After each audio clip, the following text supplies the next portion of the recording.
काशी भगवान की जय। बोलो ब्रह्म सत्य श्री सत्यार्थी जी महाराज की जय। बोलो सच्चिदानंद भगवान की जय।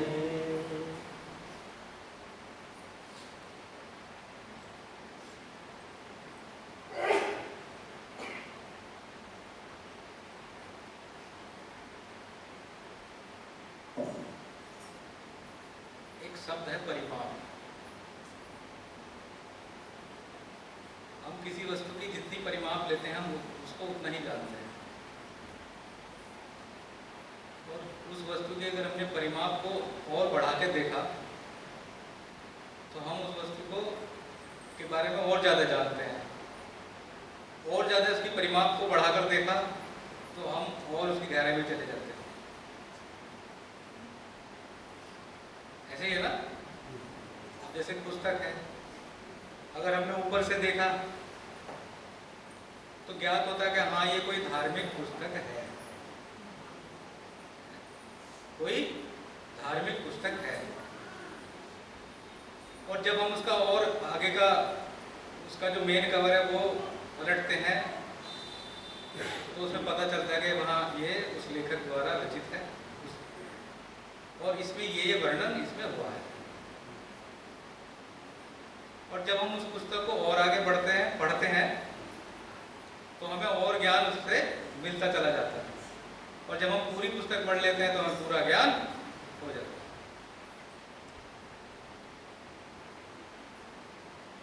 है। ऐसे ही गुरु भी है। हम उनको जितना समझते हैं वो बहुत कम है, हमें उनको ज़्यादा से ज़्यादा समझना है। तभी तो हम साधारण भाषा में कह देते हैं कि गुरु ब्रह्मा गुरु विष्णु गुरु देवो महेश्वर गुरु साक्षात परम ब्रह्म तस्मै श्री गुरुवे नमः।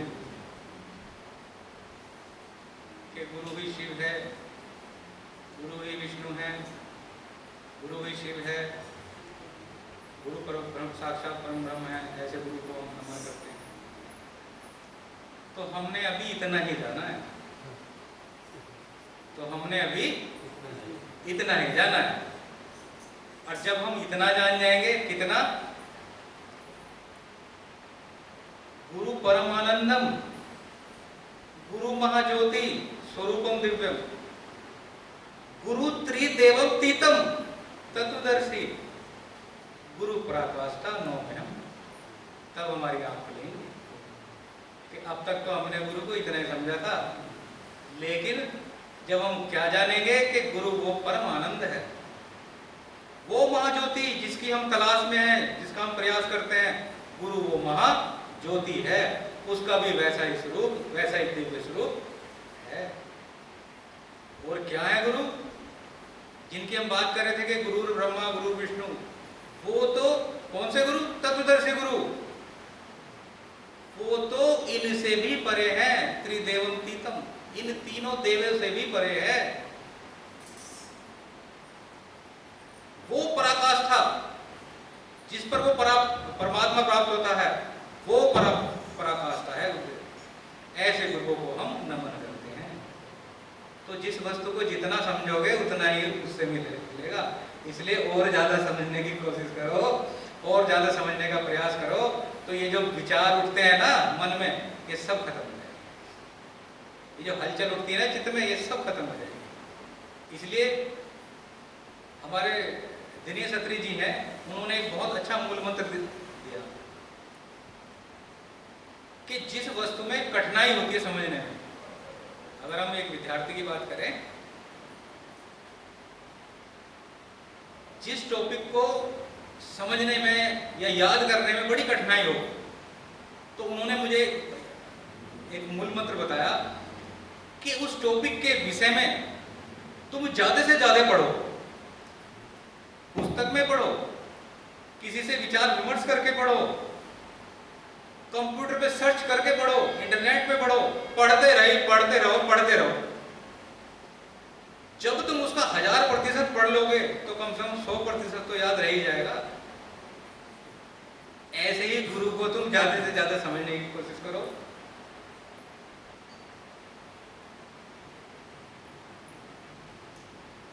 शंकराचार्य जी कहते हैं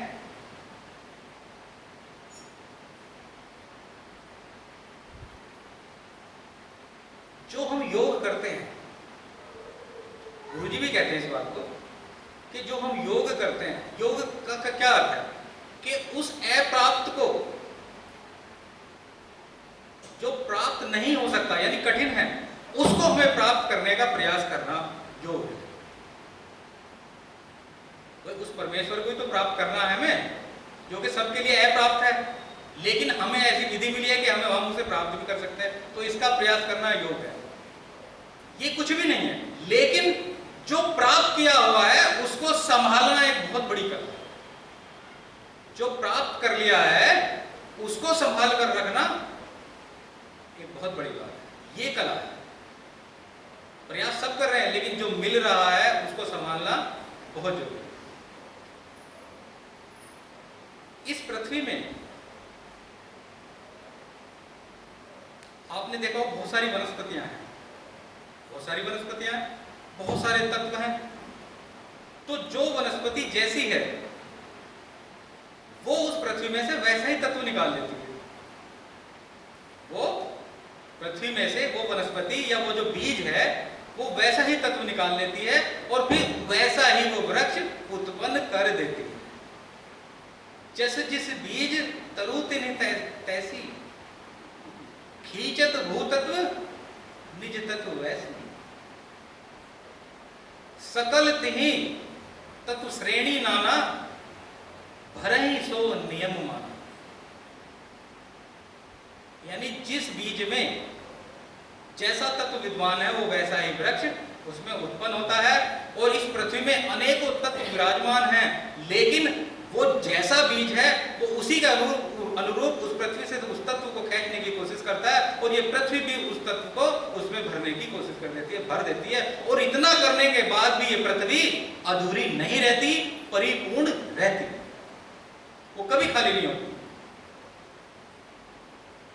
आपने सुना ना, पूर्णमिदः पूर्णमिदं पूर्णात् पूर्णमुदच्यते पूर्णस्य पूर्णमादाय पूर्णमेवावशिष्यते, कि उस पूर्ण में से कितना भी निकाल लो, जो निकला है वो भी पूर्ण और वो फिर भी पूर्ण है। इसी तरह से ये जीवात्मा भी है, ये जीवात्मा भी ऐसी है, इसमें से भी कितना ही निकाल लो ये भी पूर्ण ही रहती है। ज्ञान, बल, क्रिया ये सब इस जीवात्मा से तो उत्पन्न है। इसमें भी बहुत सारे तत्व विद्यमान है।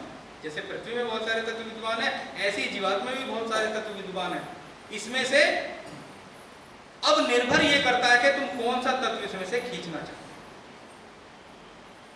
जब ऊर्जा परिपथ में जो बहने वाली धारा से जीवात्मा जब अंतःकरण को प्रसारित करती है यानी उत्पन्न करती है, तो फिर ये चित्त, मन, बुद्धि और अहंकार अपने आप ही इसमें से बन जाते हैं, उत्पन्न हो जाते हैं। अब यहाँ हमारे ऊपर निर्भर करता है कि हम उसके साथ कैसी परिस्थितियां बनाएं, कैसी कामना रखें, ताकि हम उसी के अनुरूप उसका फलस्वरूप परिणाम हमें मिलता है। अगर हमने चित्त में अहंकार बो दिया तो हमारे साथ शुभ अशुभ कर्म जुड़ जाते हैं, और ये आत्मा पर आवरण के आवरण चढ़ते चले जाते हैं। और अगर उसी अंतःकरण में हमने उस प्रभु की इच्छा रख दी, प्रभु को प्राप्त करने की इच्छा रख दी, तो वही तत्व उस जीवात्मा से वही तत्व खींचने लगता है और हम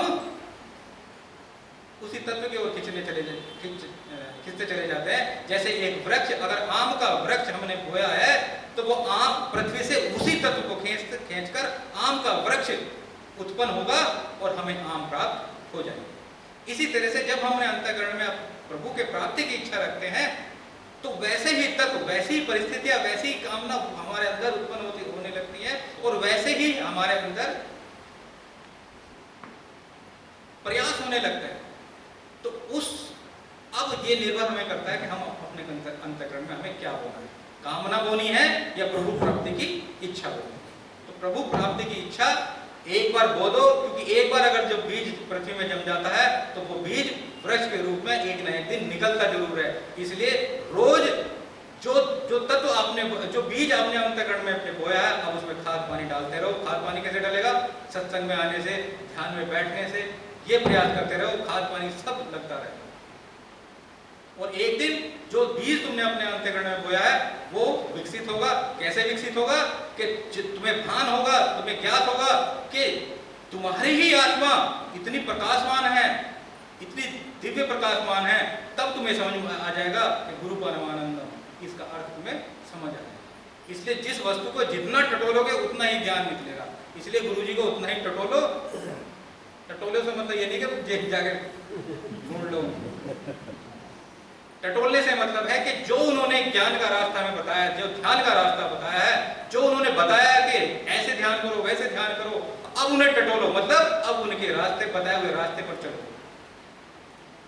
अब उनके बताए रास्ते पर चलो, उनके कथन को टटोलो कि हाँ जो कहा है वो मेरे अंदर घटित होने वाला है, तब देखना, तब तुम्हारा संपूर्ण विकास होगा, तब तुम्हारा उद्धार होगा।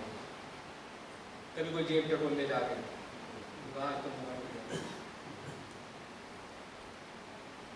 तो इस चीज का ध्यान रखें। हमें गिनती की तरफ नहीं बढ़ना है, हमें उस गिनती को कम करके चले आना। जैसा आपने ब्रह्मांड वेद में भी पढ़ा था कि 0 से लेकर 9 अंकों का गुरुदेव ने वर्णन किया अच्छे से, कि 0 क्या है, 1 क्या है, 2 क्या है, 8 क्या है, 9 क्या है। तो जैसे जैसे हम इधर बढ़ते चले जाते हैं, वैसे वैसे हम शुभ अशुभ कर्मों में बढ़ते चले जाएंगे, हमारी आत्मा का आवरण बढ़ता चला जाएगा। लेकिन जैसे जैसे हम उनको कम करते चले जाएंगे और सुनने की तरफ चले आएंगे, तब हमारा वो उद्देश्य पूरा होता है कि हमें प्रभु को प्राप्त करना है, और तभी हम उसको प्रभु को के दर्शन भी करते हैं। तो हमें अंकों को बढ़ाना नहीं है, अंकों को घटाकर कहाँ तक ले आना, शून्य तक लेके आना है। और वो कैसे संभव होगा?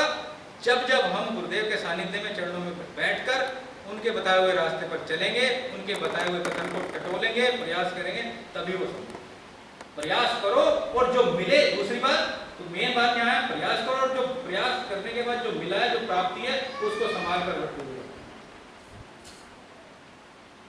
और उसको कैसे संभालोगे? जो मैंने प्राप्त कर लिया है या जो आपने प्राप्त कर लिया है, उसको अपनी जेब तक नहीं सीमित रखना, नहीं, अब उसे तुम्हें बांटना है। कैसे बांटना है? कि जैसे मैंने अपने गुरुदेव के सानिध्य में उद्धार किया है, अब मैं चाहता हूं कि जो बाकी जो जीव भटके हुए, अब मैं उनको भी उसी रास्ते पर लगाने लगा। तो अपना प्रयास करते रहो, साथ साथ जो तुम्हें मिला है उसको संभाल कर रखने की कोशिश। बोलो सद्गुरुदेव भगवान।